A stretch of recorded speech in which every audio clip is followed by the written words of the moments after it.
اللہ تعالیٰ کر سکتا ہے، کوئی اس کے لیے مشکل نہیں. هو علی کل شیء قدیر، اسے ہر شے کی قدرت حاصل ہے.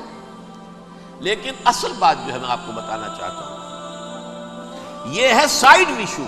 اصل ایشو ہے فلسطین کا جو شروع ہونے والا ہے. بھٹی دہکے گی وہاں. ظاہر بات ہے کہ اگر کوئی بہت بڑا اقدام ہو جاتا ہے فلسطینیوں کے خلاف، اور اگر واقعتاً مسجد اقصی اور قبۃ الصخرہ گرا دیے جاتے ہیں، جو طوفان اٹھے گا عالم عرب میں. یہ حسنی مبارک ہو یا شاہ خالد ہو یا کوئی اور، یہ نہیں روک سکتے اس طوفان کو. نوجوان خون اٹھے گا، غیرت اور جو بھی حمیت ہے. مسلمان ان پڑھ سے ان پڑھ اور بالکل بے دین، وہ بھی مسجد کی حرمت پر کٹ مرنے کو تیار ہو جاتا ہے. مسجد تو بنا دی شب بھر میں ایمان کی حرارت والوں نے. من اپنا پرانا پاپی ہے، برسوں میں نماز ہی بن نہ سکتا. وہ چاہے کانپور کی مسجد سی مسلمانوں نے جانے دی ہے، چاہے وہ شہید گنج کی مسجد تھی مسلمانوں نے جانے دی ہے، چاہے نماز نہ پڑھتے ہو. لیکن یہ جو حرمت ہے اور یہ جو حمیت اور یہ غیرت ہے، اس سے جو طوفان اٹھے گا یہ ہوگا اس ملحمۃ العظما، اس کی طرف پیش رفت ہو رہی. کتاب الملاحم سے احادیث کے حوالے سے کہ جن جنگوں کا حوالہ دیا حضور نے، پیشن گوئی کی ہے، اس کا نقطہ آغاز تھا خلیج کی جنگ. صدام حسین نے اسے کہا تھا یہ مدر آف وارز ہے، ام المحارب، یہ ایک جنگ نہیں ہے. اس کا نقشہ بھی حدیث میں موجود تھا، پیشن گوئی موجود تھی، اس وقت بھی ہم نے شائع کی تھی. لیکن اس میں جو جنگ اب ہونے والی وہ الملحمۃ العظما. ملحمہ کسے کہتے ہیں؟ لحم گوشت کو کہتے ہیں، اور قصائی کی دکان کو عربی میں ملحم کہتے ہیں، جہاں گوشت کے ٹکڑے کیے جاتے ہیں. آج کل مشینوں سے ہوتے ہیں، اب جو ہے وہ ہاتھ سے چھریوں سے نہیں ہوتے، لیکن ٹکڑے ہو رہے ہوتے ہیں، جسموں کے چیتھڑے اڑ رہے ہوتے ہیں. ملحمہ، یہی لفظ استعمال کیا تھا حضرت سعد ابن عبادہ نے رضی اللہ تعالی عنہ یوم فتح مکہ. ان کے دل میں تھا کہ اب ہم انتقام لیں گے ان عربوں سے، ان قریش سے. الیوم یوم الملحمہ، الیوم یوم الملحمہ، یہ کہتے ہوئے جا رہے تھے. ایک خاص کیفیت، آج ہے گوشت کے ٹکڑے اڑانے کا دن. حضور سے کہا کسی نے جا کر کے ساتھ تو یہ کہہ رہے ہیں الیوم یوم الملحمہ، یوم یوم الملحمہ. حضور نے فرمایا نہیں، ان سے کہو جا کر الیوم یوم المرحمہ، الیوم یوم المرحمہ، آج رحمت کا دن ہے، آج تو میں ان سب کو معاف کروں گا. لا تثریب علیکم اليوم، میں تم سے وہی بات کہہ رہا ہوں جو میرے بھائی یوسف نے کہی تھی اپنے بھائیوں سے. اذهبوا فانتم الطلقاء، جاؤ تم سب کے سب آزاد. وہ ملحمہ ہے جس کو کہ حضور نے حضرت معاذ بن جبل رضی اللہ تعالیٰ عنہ، اس کی روایت ہے، اس میں سے جو ابو داؤد میں روایت آئی ہے اس میں الملحمۃ العظما، عظما مؤنث ہے اعظم کا. آپ کہتے ہیں جنگ عظیم اول، جنگ عظیم دوم. عظیم کا باپ ہو گیا اعظم، سب سے بڑا، اور اس کا مؤنث ہے سب سے بڑی، عظما. الملحمۃ العظما، سب سے بڑی لڑائی. میرے نزدیک یہ وار کے معنی میں نہیں ہے، بیٹل کے معنی میں. انگریزی میں یہ دو لفظ علیحدہ ہیں، وار، بیٹل. وار سالوں کو محیط ہوتی ہے، بیٹل کسی ایک خاص جگہ پر جو لڑائی ہوتی ہے اس کو کہتے ہیں. حضور کے اور قریش کے درمیان 6 سالہ وار تھی، جنگ تھی. لیکن battles, battle of Uhud, battle of Badr, یہ بیٹلز تھی، لڑائیاں تھیں. تو عظیم ترین جنگ شاید اس اعتبار سے نہ ہو جیسے کہ ورلڈ وار 1 اور ورلڈ وار 2، یعنی اس کی وسعت کا اتنا معاملہ نہیں اور طوالت کا نہیں. لیکن جو لڑائی جو ہے بیٹل ہونی ہے، جس کو کہ یہ لوگ، یا چونکہ میں نے کہا تھا شروع میں کہ سرما ہے میری آنکھ کا خاک حجاز و حول قدس. نیو ٹیسٹمنٹ کی آخری کتاب ہے the book of Revelation, Revelation of Saint John. اس میں آرمگڈون کہا گیا ہے اسے. ہر مجدون، یہ عبرانی لفظ ہے. ہر کہتے ہیں اونچی جگہ کو، سطح مرتفع. مجدون میگیڈو، میگیڈو ایک وادی ہے، مرتفع، وادی مرتفع. یہ ہے واقع لبنان، اسرائیل اور شام کے درمیان جو ٹکڑا، جو ٹرائنگل بنتی ہے، یہ ہے. یہاں پر بڑی جنگ لڑی جائے گی، اور یہ جنگ جنگ صلیب ہوگی جو کہا ہے بش نے. یہ جنگ صلیب 2nd ملینیم شروع ہوئی تھی تو پہلی صلیبی جنگ ہوئی تھی. 3rd ملینیم شروع ہوا ہے، یہ 2nd صلیبی جنگ ہے، یہ کروسیڈ ہے. اور میں اس مرتبہ امریکہ گیا تھا تو پہلی مرتبہ مجھے وہاں ایک رسالہ ملا ٹرمپٹ نام کا. یہ امریکہ کے جو بہت ایکسٹریمسٹ قسم کے پروٹیسٹنٹس ہیں یہ ان کا رسالہ ہے، اور ان کے بارے میں اب کہا جا رہا ہے وہ کرسچین زائنسٹ ہیں. آپ شاید پہلی مرتبہ یہ لفظ سن رہے ہو. زائنسٹ تو ہم سمجھتے ہیں یہودیوں کو، کرسچین زائنسٹ وہ ہیں جو ہیں تو عیسائی پروٹیسٹنٹس ہیں، لیکن اسرائیل کے وہ حمایتی یہودیوں سے بڑھ کر ہیں. یہ میری کسی پہلی تقریر میں شاید بہت سے حضرات کو یاد آ جائے، میں نے کہا تھا 4 سال پہلے ہمارا تنظیم اسلامی کا ایک کنونشن ہوا تھا ہیوسٹن میں، امریکہ کا جنوبی علاقے کا شہر ہے. ایک سیشن اس میں ہم نے رکھا تھا انٹرفیتھ، ایک عیسائی کو بلایا تھا، ایک یہودی بہت بڑا وہاں کا عالم ہے اس کو بلایا تھا. اس یہودی عالم نے ڈاکٹر وشوگراڈ جو وہاں کی یونیورسٹی میں پروفیسر ایمیریٹس ہے، اس نے کہا تھا کہ یہ اسرائیل کو تو سپورٹ کر رہے ہیں عیسائی، ہم تو نہیں کر رہے. جو پریکٹسنگ یہودی ہیں وہ زیادہ اسرائیل کے حق میں نہیں تھے، یہ تو سن 67 کے بعد انہوں نے اسرائیل کو تسلیم کیا ہے. وہ تو منتظر تھے کہ ہمارا مسیحا آئے گا تو اس کی قیادت میں جنگ کریں گے، جیسے شیعہ منتظر تھے کہ مہدی موعود آئیں گے تو پھر ہم کچھ کریں گے. وہ امام خمینی نے کہا بھائی جب وہ آئیں گے آ جائیں گے، لیکن ہم کچھ راستہ کے لیے. زائنسٹ نے آگے بڑھ کر ریاست قائم کر لی، اور جب یروشلم پر بھی پورا قبضہ کر لیا تب جو ہے در حقیقت مذہبی یہودی جو ہے پھر انہوں نے اپنایا ہے، اون کیا ہے، اور نئے سیٹلمنٹس جو بھی بنے ہیں وہاں پر اسرائیل میں اس میں اکثر و بیشتر مذہبی یہودی آیا ہے، اور بروکلن کے علاقے سے سب سے بڑھ کر آئے ہیں، جو امریکہ میں نیو یارک کا ایک جنوبی علاقہ ہے، بہت بڑا یہودیوں کا بہت بڑا گڑھ ہے. نیو یارک کو جیو یارک بھی کہا جاتا ہے، وہ تو اصل میں مرکز جو ہے وہ تو یہودیوں کا ہے. اس حوالے سے وہاں پر جو کرسچن زائنسٹ کہلاتے ہیں وہ اسرائیل کے یہودیوں سے بھی بڑھ کر کہیں سپورٹ کرتے ہیں. بہرحال اس دوسری صلیبی جنگ کا معاملہ جو میں کہہ رہا تھا ٹرمپٹ نامی رسالہ، اس کا ایک مضمون ہے دی لاسٹ کروسیڈ. اب یہ آخری کروسیڈ ہے جو شروع ہونے والا ہے. میں تو حیران ہوں کس قدر کھل کے وہ باتیں کرتے ہیں. رومن کیتھولکس کو وہ کہتے ہیں کہ یہ شیطان ہے، یہ پوپ شیطان ہے، یہ یورپ کو اس نے جمع کیا ہے کرسچینٹی کی بنیاد پر، اور اس میں زیادہ تر کیتھولکس ہیں. آپ کو معلوم ہے برطانیہ بڑی مشکل سے شامل ہوا ان کے ساتھ، اس لیے کہ وہ پروٹیسٹنٹ کا سردار تھا، ابھی پوری طرح نہیں ہے.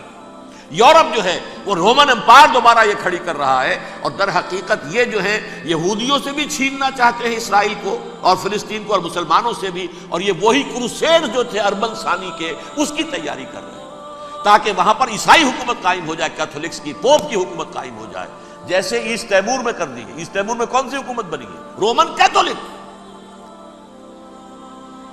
کیتھولک اسرائیل میں بنے، تاکہ یہ سارے مقامات مقدسہ جہاں اسرائیل پیدا ہوئے، حضرت مسیح پیدا ہوئے، بیت الحم کہاں ہے؟ وہی ہے کہ نہیں؟ جہاں سے ریزریکشن ہوا ان کے خیال میں وہ کہاں ہے؟ وہیں پر ہے کہ نہیں؟ بڑے بڑے گرجے ان کے وہی ہیں. تو اس اعتبار سے ان کا کہنا یہ ہے یہ لاسٹ کروسیڈ کی تیاری ہو رہی ہے، یہ کیفور. اور ان کا کہنا یہ ہے کہ یہ پوری طاقت نیٹو کی جو ہے یہ پہلے جرمنی سے لائی گئی بوسنیا، انہوں نے خود وہاں جنگ کروائی، انہوں نے خود وہاں پر ایتھنک کلینسنگ کروائی، پھر خود مصالحت کے لیے آ گئے، پھر کوسوو میں انہوں نے خود آگ بھڑکائی. یہ میں نہیں کہہ رہا، یہ وہ ٹرمپٹ رسالہ امریکہ سے چھپنے والا پروٹیسٹنٹس کا رسالہ ہے جو یہ کہہ رہا ہے. پھر انہوں نے کوسوو کے اندر کروایا، اور پھر وہ وہاں پر پیس فورس کی حیثیت سے آ گئے. اب وہ میسیڈونیا میں کروا رہے ہیں اور وہاں داخل ہو گئے ہیں. اگلا قدم ان کا سائپرس ہوگا، سائپرس میں ترکوں کو اور وہ گریکس کو لڑائیں گے اور وہاں آ جائیں گے، وہاں سے ایک چھلانگ لگائیں گے اور یہ فلسطین میں پہنچیں گے، اور یہ وہاں پر ایک رومن امپائر، اپنی پرانی رومن امپائر کی طرح کی رومن کیتھولک ریاست قائم کرنا چاہتے ہیں. تو وہاں امریکہ کے عیسائیوں میں بھی کوئی ایک طبقہ نہیں ہے، کیتھولکس بھی ہے، کیتھولکس زیادہ نہیں ہے ہمدرد، لیکن اب تابع ہو چکے ہیں. اسحاق ریبین نے جب یہ پیس ٹاک شروع ہوئی تھی، آپ کو یاد ہوگا شاید کہ جب وہ آیا تھا واشنگٹن سے واپس فلسطین اسرائیل، تو پہلے روم میں رکا for an audience with the pope, اور پوپ کو اس نے ایک مرتبان سا پیش کیا تھا، حضرت سلیمان علیہ السلام کے زمانے کا مرتبان، اور کہا تھا دیکھیے 3000 برس تک ہم نے اس کی حفاظت کی ہے، اب یہ میں آپ کے حوالے کر رہا ہوں. اس کے بعد سے پوپ جو ہے بالکل رام ہو گیا، اور وہ عیسائیوں کے ساتھ اور یہودیوں کے ساتھ ان کا پورا معاہدہ ہو۔ اب پورا عیسائی ورلڈ جو ہے بعثت مجموعی یہودیوں کے شکنجے میں ہے۔ البتہ ان کے اندر بھی جھگڑے ہیں، جو وہاں پر وائٹ کرسچن ملیشیاز ہیں وہ ایکسٹریمسٹ ہیں کیتھولکس، ان کے نزدیک دشمن نمبر 1 یہودی، دشمن نمبر 2 مسلمان، دشمن نمبر 3 جو یورپ میں کالے ہیں، ایفرو امریکن، چاہے وہ عیسائی ہو گئے ہوں، کوئی بھی ہو، یہ 3 دشمن ہیں جن سے انہوں نے کلینز کرنا ہے، صاف کرنا ہے ان کے خیال کے مطابق امریکہ کی سوسائٹی میں۔ اولاً یہود، پھر مسلمان، اور پھر یہ جو کالے ہیں۔ لیکن دوسری طرف پروٹیسٹنٹس کے اندر ایکسٹریمسٹ وہ ہیں جنہیں کہا جا رہا ہے یہ کرسچین زائنسٹ ہیں، یہ اسرائیل سے بڑھ کر سپورٹرز ہیں۔ بہرحال یہ اب جنگ ہوگی، اس کا نتیجہ کیا نکلے گا یہ تو اللہ ہی جانتا ہے۔ اب میں آخری بات کی طرف آ رہا ہوں۔ آخری نتیجہ تو جو بھی کچھ اپس اینڈ ڈاؤنز آئیں گے تلک الایام نداولھا بین الناس، آخری نتیجہ ڈراپ سین وہ یہ ہوگا کہ اللہ کے دین کا بول بالا ہوگا، اور پوری دنیا پر محمد کے لائے ہوئے دین صلی اللہ علیہ وسلم کی حکومت قائم ہوگی۔ وہ گویا قیامت کی تمہید ہوگی، اس کے بعد بس قیامت آئے گی، کیونکہ مقصد کائنات، تخلیق کائنات پورا ہو جائے گا۔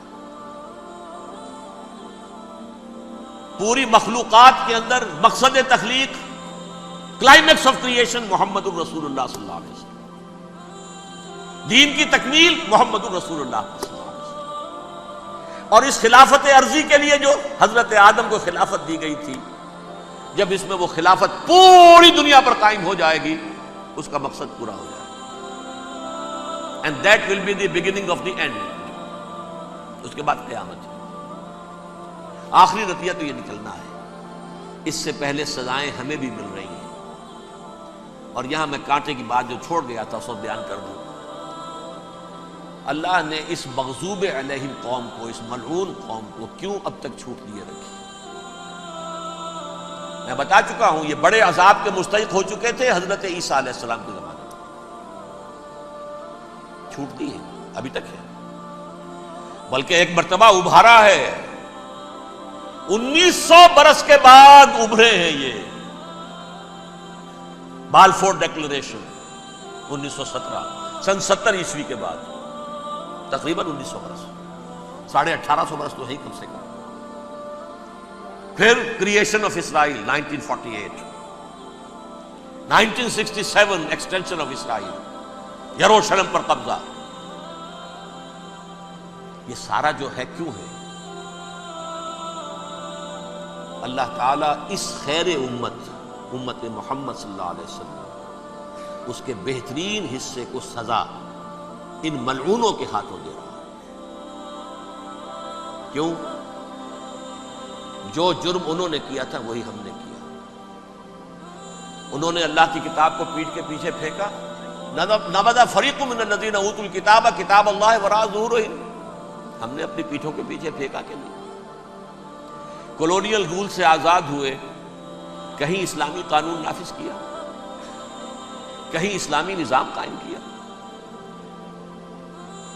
تو جو جرم ان کا تھا وہی ہمارا ہے، اور ہم خیر امت ہیں، اور ہمارے میں سے خیر ترین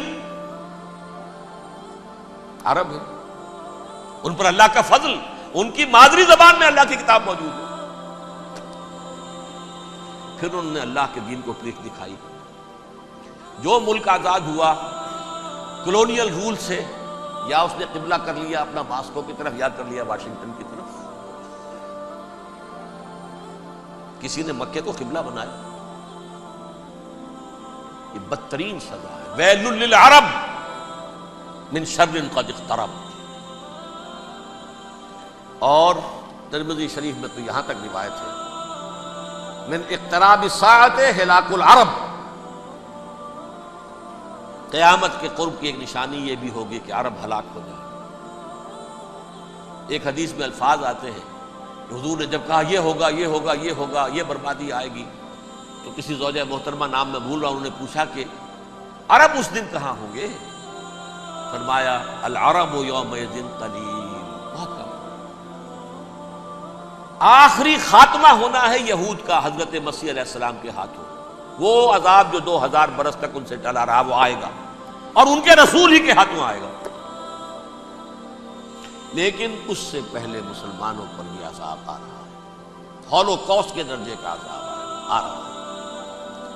البتہ ہم پاکستانی اس میں یوں سمجھ لیجئے کہ وہ تو خبریں موجود ہیں احادیث میں، وہاں تو جو ہونا ہے ہونا ہے. اتنے انسان مریں گے، اتنے انسان مریں گے کہ ایک پرندہ جو ہے اڑتا چلا جائے گا، وہ نہیں چاہے گا کہ نیچے اترے تو کسی لاش پر اترے، اسے جگہ نہیں ملے گی زمین خالی کر کہیں اتر سکے، تھک ہار کر گرے گا، مرے گا تو بھی لاش کے اوپر گرے گا. یہ الفاظ ہیں صلی اللہ علیہ وسلم. الملحمۃ العظمی الملحمۃ الکبریٰ. یہ لاسٹ کروسیڈ ٹرمپٹ اخبار نے، میں اس کا فوٹو اسٹیٹ بھی کبھی آپ کو دکھا دوں، ویسے میرے ساتھ ہے وہ رسالہ ٹرمپٹ. دی لاسٹ کروسیڈ اس کی تیاری ہو رہی ہے. وہ الملحمۃ العظمی اور ملحمۃ الکبریٰ جو ہے وہ آنے والی ہے. ابن ماجہ میں کبریٰ کہا ہے، اکبر کا مؤنث کبریٰ.